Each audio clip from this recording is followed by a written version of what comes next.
Question number 11 को हम solve करेंगे। क्वेश्चन नंबर 11 क्या है कि consider a gold nucleus to be a sphere of radius 6.9 fermi. ठीक है, ध्यान रखना बेटा, एक फर्मी में जो होता है वो 10 की पावर -15 मीटर होता है, समझे कि नहीं।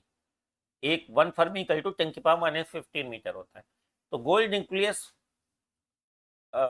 consider a gold nucleus to be a sphere of radius 6.9 Fermi in which protons and neutrons are distributed. Okay, find the force of repulsion between two protons. दो प्रोटॉन के बीच में फोर्स ऑफ रिपल्सन निकालना है, और वो भी largest separation. और nucleus में लार्जेस्ट सेपरेशन क्या हो सकती है, जब वो डायमीटर के एंड पे हो, यही मैक्सिमम डिस्टेंस हो सकती है।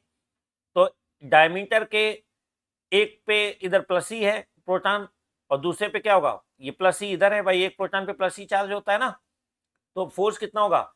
और आर रेडियस 6.9 फर्मी दे रखी है। रेडियस एक फर्मी में 10 की पावर -15 होता है, 6.10 की पावर -15 है।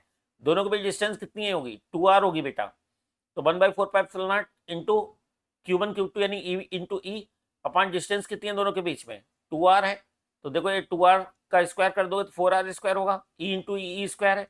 1/4πε0 की वैल्यू कितनी होगी, 9 10 की पावर 9, ई की वैल्यू 1.6 10 की पावर -19, 1.6 10 की पावर -19, 4 आर स्क्वायर कितना है आपका 6.9 10 की पावर -15, 6.9 10 की पावर -15। अच्छा, अब क्या किया आपने, इस 4 से 1.6 को डिवाइड करोगे, ये देखो कितना आया 0.1 0.4। फिर आपने क्या किया कि इस 9 को डिवाइड किया, 3 3 जा 9, 3 2 जा 6.3, और फिर जो बचा हुआ 3 उससे डिवाइड किया 2.3, नीचे 2.3 कितना होगा 5.29 आ गया बेटा। ठीक है, और तो ये हो गया आपका 1.6 की 0.4 से मल्टीप्लाई 0.64 हो गया। 10 की पावर +9 और -38 कितना हुआ, 10 की पावर -29। नीचे जो 10 की पावर -15, 10 की पावर -15, 10 की पावर -30 हो जाएगा। ये 10 की पावर -30 ऊपर जाएगा, +30 हो गया। देखो तो क्या हुआ 0.64 अपन 5.29। अच्छा, 10 की पावर 30 और 10 की पावर -29, 10 की पावर 1 बचेगी कि नहीं, प्लस का 1 बचेगी, है ना बेटा। 10 की पावर +1 बचेगी, तो 10 की पावर 1 की 0.64 से मल्टीप्लाई क्या हो जाएगी 6.4, एक जीरो बढ़ा दो, कोई फर्क नहीं पड़ता, 6.40, ये डेसिमल हटा दो, है ना।